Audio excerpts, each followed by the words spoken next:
Hello everyone and welcome to my antique channel. This is Deanna from Vintage Touch Antiques.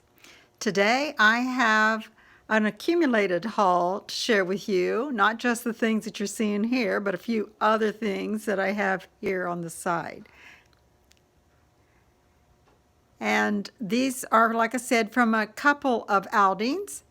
The total spent on the things that I'm going to show you came to approximately $167. So, in order to keep this from being a very long video, let me just start right in to share with you what I found. Sorry for the shaking of the camera as I move it here. Starting over here on this side. This is a large firkin. It once held mincemeat. It's got a wonderful mustard color stain on it. It's got with the lid, although the lid does have some breaking away here on one edge.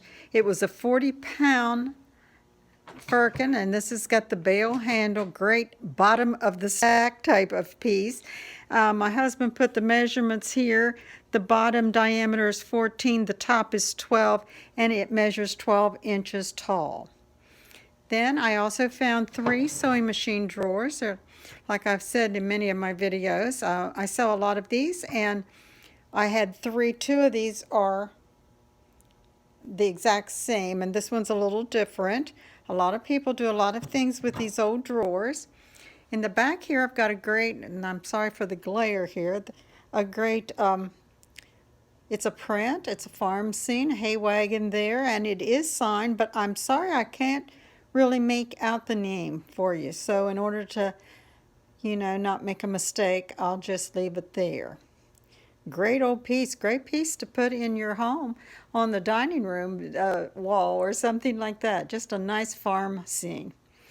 I also found a little toy drum, which would be great at Christmas time, and I do have some drumsticks that I'm going to add to that. And this is a granite ware deep bowl, 12-inch diameter, white with black. Here's a great find, and I am just thrilled that I found it because this is like 19th century, and you can tell that by the shaped sleeves. This is a velvet ladies' jacket. Of course, they were smaller in stature generally, and so these garments will usually be smaller than what average size would be today. As you can see, it's got some characteristic wear there, but it is made with this wonderful heavy-duty hook and eye closure, fully lined silk lining. And then I will turn it around so you can see the back side of it. Great old piece for those of you who collect this early clothing, because this type with the velvet, and it's in good shape as far as the velvet concerned. I need to, touch up a little things. This is just where the velvet has mashed down a little. It's not worn in those areas.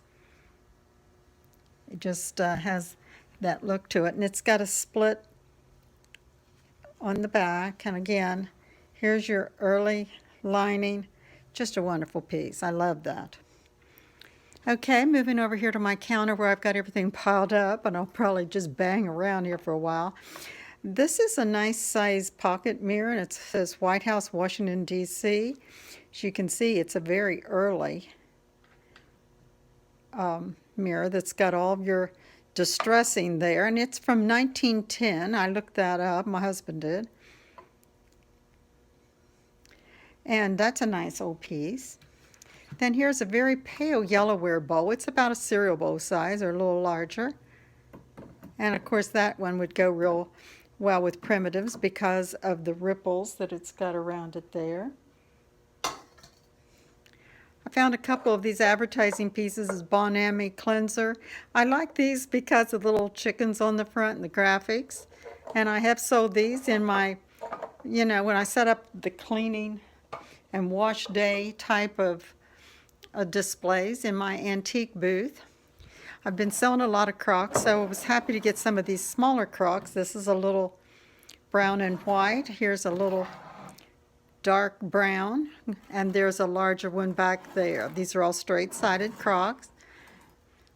Here's a nice Dietz barn lantern that has the red globe. Now that one will look great among your Christmas decor.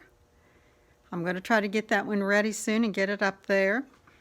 Here's a tin applique pattern piece. Now, I've had these in the past and they sell really well. They're very popular.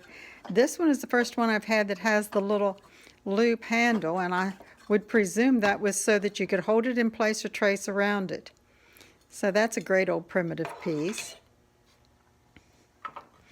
Couple of little Johnson & Johnson baby powder advertising tins. This is a smaller size. This one is I think it's 1 1/4 ounce, and then a little bit larger here, 4 ounces. Found these old brass wall hangers. Great decorative piece, very useful and heavy duty to round out your decor when you're using antiques in your home. Here's a POW, or an old POW, I think.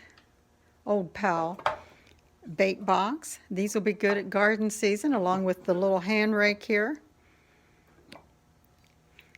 You can never get enough of those old garden tools.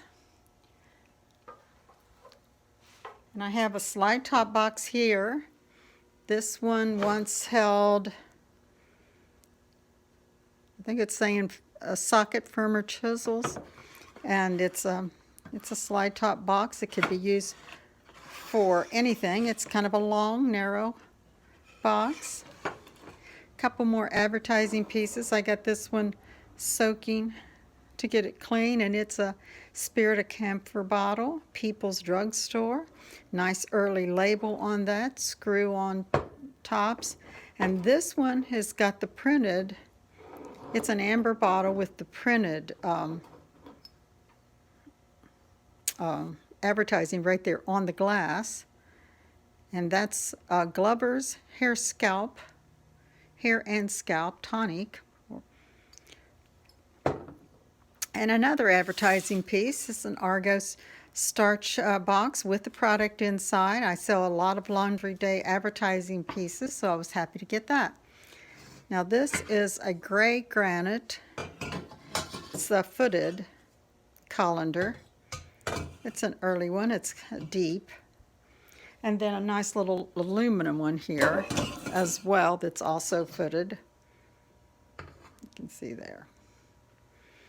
And again, for the garden season, whenever spring comes back around, this is a chicken waterer that's got the galvanized watering there in the upside down mason jar that fills with water. And then here is an early 19th century tin box. I'm not going to try to open it with one hand. It just is a shallow box, but as you can see, it is very early. And it does say noonday something. My husband and I both tried to figure out what the second word is, and I really can't quite figure it out. So if you have any ideas, just let me know what that is. And those are the pieces that I found just recently that I wanted to share with you. And before I close, I'd like to direct your attention to the description of the video, where you'll find links to my web store, and on my web page, excuse me, and on my web page I will have posts there of many things that I have for sale currently in my store or my antique booth, and also links to my online store where you will find vintage as well as some antiques there. Also, I'd like to invite you to visit me at Antique Crossroads in Hagerstown, Maryland, where you'll find my antique booth on the left side of the large mall. Just look for the large sign that hangs in the back of my booth. And then, of course, I'd love to have you subscribe to my channel if you haven't already. And if you like this video, give it a like and share it with your friends. And I would appreciate that. So before I close, let me encourage you always to enjoy collecting your antiques and learning about the history that's behind them, because when you own an antique, you own a piece of history. So bye-bye till next time.